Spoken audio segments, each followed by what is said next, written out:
देखिए, आज डॉक्टर डांगे, किशोर डांगे, किशोरी डांगे और बाकी जो भी आरोपी है उनके साथ के थे, उनको सबको कोर्ट में हाजिर किया था। ये सब आरोपी लोगों को 7 जून 2026 को अटक किए थे पुलिसों ने और पहले 12 तारीख तक इनकी पीसी बढ़ाई गई थी।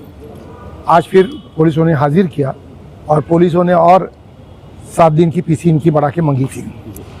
मैं इसमें से डॉक्टर प्रीति जादव जो एनेस्थेटिक है, भूल तज्ञ है, उनके तरफ से मैं अपीयर हुआ था और मैंने कोर्ट को बताया कि भूल तज्ञ का जो रोल है वो सिर्फ भूल देना और उसके बाद में जो भी है डिलीवरी बाद पेशेंट को उसको कॉन्शियसनेस आ गया, होश में आ गया तो उसको वो चले जाती है, तो इसका कोई रोल नहीं है।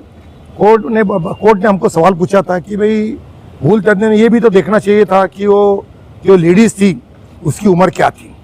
उस वक्त कोर्ट को हमने बताया कि जो पेपर थे वो पेपर पे डॉक्टर किशोरी डांगे ने 19 साल की उसकी उम्र लिखी थी।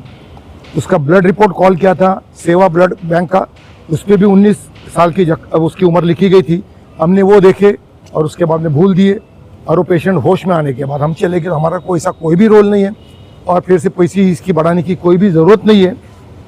लेकिन कोर्ट ने सभी वकीलों का आर्गूमेंट सुनते हुए किशोर डांगे के वकील, किशोरी डांगे के वकील और बाकी भी जो भी थे गवड़ी इनके वकील, सबका आर्गूमेंट सुनते हुए ये मैटर की थोड़ी ये व्याप्ति बहुत बड़ी है, इसलिए कोर्ट ने फिर से इनको 16 जून तक इनको सबको पीसी में रखने का आदेश आज पारित किया है। ये टोटल कितने आरोपी आज हाजिर हुए थे?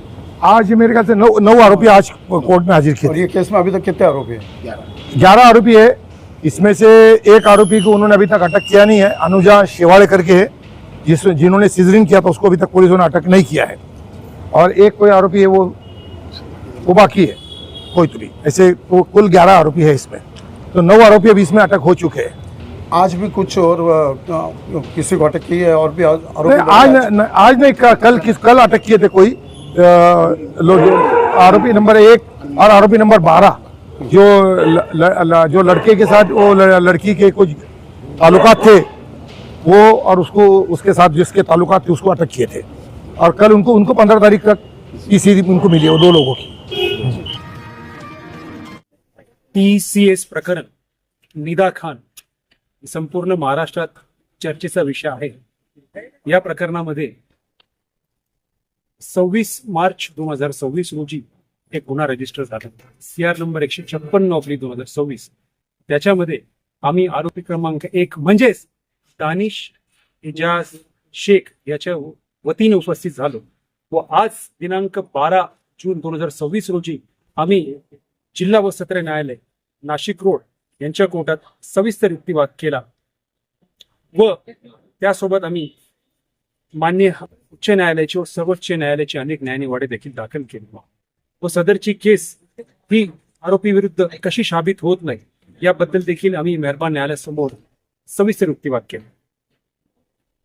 तसेच आम्ही मेहरबान न्यायालयाच्या निदर्शनास हे आणून दिले की अद्याप तो दानिश एजाज शेखचा बेल ऍप्लिकेशन हा डिसाईड झालेला नसून पहिलाच बेल ऍप्लिकेशन आहे। सदरच्या प्रकरणात चार्जशीट देखील दाखल झालेली आहे 55/2026 जी 22 मे 2026 ला दाखल झाली व आरोपी क्रमांक 1 दानिश हा दिनांक 26 मार्च 2026 पासून त्याला 3 वाजून 55 मिनिटांनी अटक करून तो अद्याप तो नाशिक सेंट्रल जेल येथे जेरबंद आहे। तरी देखील मेहरबान न्यायालयाने दिलेल्या न्यायालयाच्या दृष्टिकोनाने दिलेल्या केस लॉज रुलिंग्स सायटेशन जजमेंट व आम्ही केलेल्या युक्तिवादास ग्राह्य धरून दानिश याची बेलवर सुटका करावी अशी विनंती केली आहे व तसेच आम्हाला न्याय कक्षेवर परिपूर्ण विश्वास आहे की आमची मांडलेली बाजू हे मेहरबान न्यायालय नक्कीच विचारात घेईल व आम्हाला न्याय मिळेल। अस्सलाम वालेकुम रहमतुल्लाहि व बरकातहू। कि मोहम्मद से वफा तूने तो हम तेरे हैं, कि मोहम्मद से वफा तूने तो हम तेरे हैं, ये जहाँ चीज़ है क्या लौह कलम तेरे हैं। और दीन अस्त हुसैन, दीन पना अस्त हुसैन, हक्का के बिना ला इला अस्त हुसैन। मुहर्रमुल हराम की आमद है। ये इस्लामी साल जो हिजरी से शुरू हुआ और कुर्बानी पर इख्तिताम को पहुंचा, और अल्लाह के प्यारे नबी सल्लल्लाहु ताला अलैहि वसल्लम के प्यारे नवासे इमाम हुसैन ने करबला में जो कुर्बानी पेश की है, उसको याद करने का मौसम आ रहा है। शहर के तमाम अकीदतमंदाना अहले बैत से मोहब्बत करने वाले अपनी अकीदत व मोहब्बत के इजहार के लिए ताज़िया शरीफ की तैयारियों में लगे हुए हैं। मालेगांव में 250 साल तारीख़ है मुहर्रम मनाने की, और 250 सालों की इस तारीख़ को ज़िंदा और ताबिंदा करने के लिए उस वक्त के राजे बहादुर ने ताज़ियादारों के लिए एक जगह मुख्तस की थी, एक ज़मीन दी थी बड़ी, जहाँ पर ताज़िया रखने के लिए, ताज़िया दफन करने के लिए, ताज़ियादारों के इंतज़ामात के लिए ज़मीन दी थी। मगर गर्दिश लैलो नहार की वजह से वो ज़मीन नापैद थी। 1994 में जब शेख रशीद साहब मरहूम से सदर बल्दिया बने, उस वक्त उन्होंने 1994 में ये कहा था कि ताज़िया दफन करने के लिए नदी में अब रेत नहीं रह गई है और बहुत दिक्कत होती है वहाँ पर ताज़िया में। अब उस नदी में पहले जैसा पानी भी नहीं रहा, साफ़ पानी नहीं रहता है, शहर की गंदगी आती है, इसलिए पाक साफ जगह चाहिए। तो ताज़ियादारों के लिए कुछ इंतज़ाम करने का उन्होंने वादा किया था, मगर किसी मजबूरी की वजह से उस वक्त वो कर नहीं सके। मगर जैसे ही 2018 में वो दोबारा मेयर की कुर्सी पर बैठे 2017 में, और 2018 में उनके सामने एक तजवीज़ आई ताज़िया गणेश कुंड बनाने के लिए, तब वो साथी बुलंद इकबाल मरहूम ने खड़े होकर के कहा कि जब हम गणपति के लिए गणेश कुंड बना रहे हैं तो ताज़ियादारों का क्या। फ़ौरन शेख रशीद साहब ने कहा कि मैंने तो 1994 में उनसे वादा किया था और अब मुझे मौका मिला, अब ज़रूर ताज़ियादारों के लिए हम तमाम इंतजामात करके देंगे।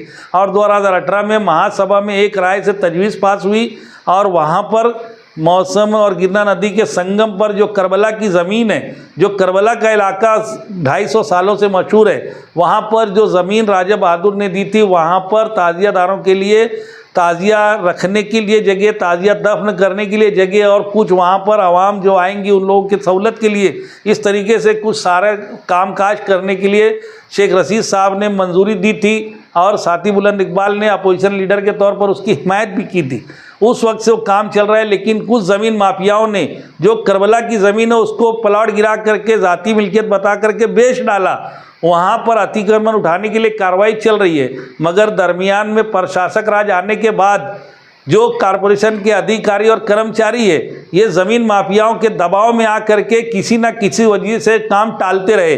80 लाख रुपए के फंड से, 40 लाख के फंड से पूरी इलाके ज़मीन का वाल कंपाउंड करना, उसको दीवार उठाना, और बीच में 40 लाख रुपए के फंड से ताज़िया रखने के लिए एक शेड बना करके देने का वर्क ऑर्डर हो चुका है। ठेकेदार को टेंडर वर्क ऑर्डर दिया जा चुका है, टेंडर वगैरह मंजूर होने के बाद ठेकेदार को वर्क ऑर्डर दिया गया है, लाइन आउट दिया गया है, लेकिन वहाँ पर जो अतिक्रमण है उसको उठाने की कार्रवाई में कारपोरेशन के ऑफिसरान मुसलसल टाल मटोल करते रहे, और वो ज़मीन माफियाओं की अंडरपेडेड सपोर्ट करते थे। कोर्ट में, सेशन कोर्ट तक मामला गया, सेशन कोर्ट में फैसला ताज़ियादारों के हक में आने के बावजूद वो कुछ ना कुछ किंतु परंतु कर करके मामले को टाल रहे हैं। आज जब कारपोरेट इलेक्शन हो चुका है और सेकुलर फ्रंट की हुकूमत वहाँ पर इख्तियार आ चुका है, सेकुलर फ्रंट की मेयर बैठ चुकी है, डिप्टी मेयर सेकुलर फ्रंट के हैं, सेकुलर फ्रंट की स्टैंडिंग कमेटी के चेयरमैन हैं। अब इन हालात में इन अवामी नुमाइंदों से हमको उम्मीद है कि अब इन अवामी नुमाइंदों के ज़रिए से हमारा काम होगा। इसीलिए आज सुन्नी ताज़िया कमेटी के लोगों ने सेकुलर फ्रंट के कायदे मोहतरम, इस्लाम पार्टी के बानी, साबिक एमएलए नौजवान क़यादत आली जनाब शेख आसिफ साहब से हम लोगों ने मुलाकात की। उन्होंने बहुत मसरूफियत के बावजूद रात के वक्त भी उन्होंने हमको वक्त दिया, और उन्होंने हमारी तमाम बातों को सुनने के बाद उन्होंने हमसे कहा है कि पीर या मंगल के दिन वो कारपोरेशन में कमिश्नर से और ऑफिसरान से हमारी मीटिंग करवाएंगे, और जो कुछ कामकाज में दिक्कत है उसको दूर करके हमारा कामकाज फ़ौरन शुरू हो। वहाँ पर जो ज़मीन माफियाओं ने प्लॉटिंग करके गैर कानूनी लोगों तरीके पर वहाँ कारखाने बनवा दिए, कुछ तो 2-4-10 घर झोपड़े बनवा दिए,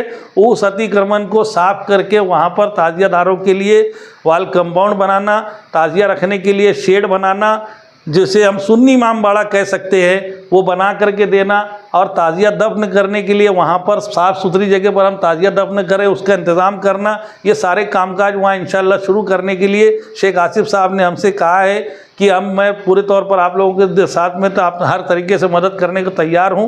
और इंशाल्लाह पीर मंगल को जब हम कमिश्नर के यहाँ पर जाएंगे और उसके बाद में आगे की कार्रवाई करेंगे। आप मालेगांव आए, क्या काम के तहत और क्या मकसद के तहत आए?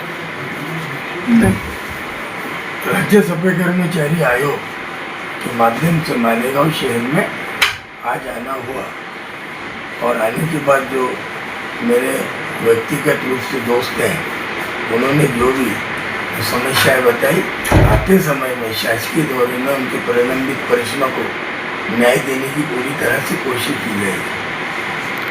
आप शहर में कामगार मंत्री के ताल्लुक से आए, आपने देखे होंगे मालेगांव शहर में कई जगह जो है तो काम हो रहे, कई जगह काम नहीं हो रहे, इस मामला को लेकर क्या बताएंगे? महाराष्ट्र राज्य सभा कर्मचारी आयोग उपाध्यक्ष बोलकर जो मेरी जवाबदारी है सभा कर्मचारियों का और हितैषी प्रश्नों को लेकर न्याय देना, उसके लिए मैं कटिबद्ध हूँ। आगे किस तरीके से आप सर मालेगांव को मेरे देखें? शासकीय दौरे में दिखेगा आपको। हाँ, प्रशासन से जब बैठक रहेगी, शासकीय भेंट रहेगी, हम्म। उस भेंट में जो प्रलंबित प्रश्न है क्या उसका जवाब तलब किया जाएगा और समाधानकारक उत्तर नहीं मिलने पर योग्य ऐसी कार्रवाई की जाएगी। सोशल मीडिया के जरिए आप तो मालेगांव की अपडेट आपको मिलती रहती होंगी, कहाँ पर क्या हो रहा है, कहाँ पर क्या चल रहा है। इसलिए जल्द से जल्द मालेगांव शहर का दौरा करने का मैं निश्चित कर रहा हूँ। ठीक है। नंतर पुन्हा आरोपींना न्यायालयात हजर करण्यात आलं, काय पुढची आपण आर्ग्युमेंट झाला आणि काय त्याचं दिनांक 16 तारखेपर्यंत माननीय न्यायालयाने आपल्याला आरोपींच्या फर्दर इन्व्हेस्टिगेशनसाठी पीसी दिलेली आहे। काय प्रमुख मुद्द्यांवरती पुढे पीसीआर ऑफिस ते मागणार? मुद्दे मी उघड नाही करू शकत कारण तपासावर आहे आणि असे जर ते उघड केले तर आमच्या तपासामध्ये आरोपींची संख्या वाढण्याची शक्यता आहे। हो, मॅडम काय त्याच्यात प्रमुख डॉक्टरांपैकी 3 डॉक्टर या ठिकाणी अटक आहात, दुसऱ्या पुन्हा ते सांगेल की गुन्हा तपासावर आहे, असे मुद्दे मी नाही डिस्क्लोज करू शकत, ते गोपनीय आहेत। आम्ही तपास प्रक्रियेमध्ये आहोत, ज्यावेळेला सर्व गोष्टी उघड होतील त्यावेळेला आपल्यासमोर येतील। मॅडम कोर्टाने एक विषय केले सही संजीवनी संदर्भात, ते बालकाला ऍडमिट करण्यात आलं, त्या संदर्भात काही चर्चा केली, काही माहिती बालक झाली? तिथे ऍडमिट आहे आणि उपचार घेते। ॲडव्होकेट गौरव मते, कुठून तुम्ही? पुण्यावरनं। हां, कोणाचे वकील तुम्ही? डॉक्टर किशोर डांगे। हां, काय म्हणाला आपण? ॲक्च्युली मी त्यांना सांगितलं की ज्यावेळेस ही घटना घडली होती, किशोर डांगे हे बाहेर होते आणि त्यांच्याकडं इमर्जन्सीमध्ये एक डिलिव्हरी आलेली आहे। त्यांना जस्ट कळालं की मुलाची आणि थोडंसं पार्ट बाहेर आलेला होता, त्याच्यामुळं ती इमर्जन्सी डिलिव्हरी करण्यासाठी त्यांनी परवानगी दिली होती आणि त्या दरम्यान ती डिलिव्हरी झाल्यानंतर ते बाळ संजीवनी हॉस्पिटलला शिफ्ट केलेलं होतं। ह्या दरम्यानमध्ये ती मुलीची जी वय आहे हे नंतरून निष्पन्न झालं की ती लहान आहे। त्याच्यानंतरून त्यांनी जे काय पोलिसांना वगैरे जे आहेत त्यांच्या त्रुटी करण्यासाठी त्यांना विलंब झाला त्याच्यामध्ये आणि ते झालं गेलं नाही। मी आज साहेबांना सांगितलं की याच्यामध्ये आमच्याकडनं जे काय घडलेलं आहे, मुलीवर जे काही अत्याचार झालेला आहे, पोस्को ॲक्ट जो झालेला आहे तो काही डॉक्टरांनी किंवा कोणी केलेला नाही आहे। त्यांना जो केलेला आहे तो आरोपी वेगळा आहे। त्यावेळेस डॉक्टर केलेले होते, त्यांची मुलगीनी फक्त असिस्ट होती, त्यावेळेस ती रेडिओलॉजिस्ट आहे, तिचा तर काही संबंध नव्हता त्याच्यामध्ये, असं आपण साहेबांना पण सांगितलेलं आहे।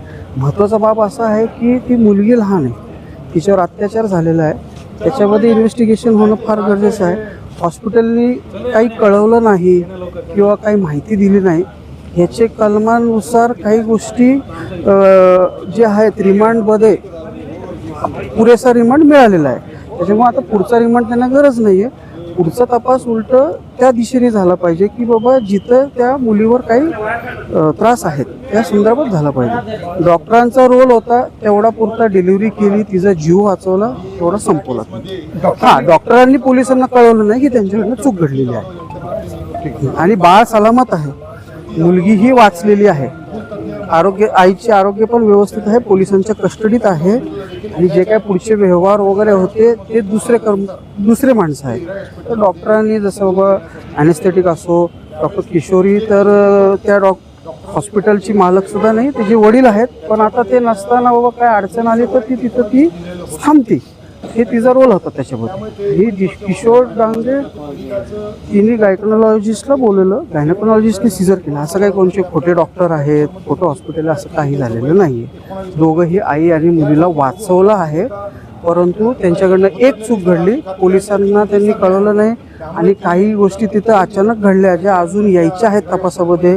काही वाद झाले तिकडं, त्या वादाच्या घाबरण्यामुळं काही रेकॉर्ड्स त्यांनी त्या मुलीचं डिस्क्लोज होऊ नये पब्लिकली. उद्या रेकॉर्ड जाईल, एखादा व्हिडिओ रेकॉर्ड जाईल किंवा तिचं काही नाव जाईल आणि ते कुठेतरी व्हायरल होईल म्हणून काही एव्हिडन्स आम्ही स्वतःच ते हे केलेले होते. परंतु ते आता कोर्टापुढं असे मांडले गेले आहेत की आम्ही जाणून बुजून ते लपवले. असा काही उद्देश नव्हता. उलट ज्या उद्देशाने जसं कोर्ट कायदा कानून वापरतं की ह्या मुलींचं नाव निष्पन्न झालं नाही पाहिजेत. आज त्या मुलीची आम्ही व्हिडिओ रेकॉर्डिंग किंवा काय ते काही लोक आली होती आमच्या हॉस्पिटलमध्ये तोडफोड विचारपूस करायला. उद्या ती रेकॉर्ड त्यांच्या हातात लागली असती किंवा कुठं व्हायरल झाली असती. ह्या अनुषंगाने आपण काही रेकॉर्ड्स हे केले, मिटवले त्या मुलीच्या सेफ्टीसाठी. परंतु आता त्याच्यामध्ये ठीक आहे, आम्ही ते सुद्धा मान्य केलं आहे. पण त्यानुसार त्याचे कलमांचे जे आहेत त्यांची गांभीर्यता आमच्यासाठी जास्तीत जास्त म्हणजे रिपोर्ट न करणे पोलिसांना. त्या मुलीची एज व्हेरीफाय न करता आम्ही काही गोष्टी केल्या, पण त्या आम्ही कॉन्स्टिट्यूशन प्रमाणे तिचा जीव वाचवण्यासाठी केलेला. ह्या गोष्टी बऱ्याच तपासामध्ये पुढे जाऊन येणार आहे. आज दोषी आहे नाही हे ठरवता येत नाही.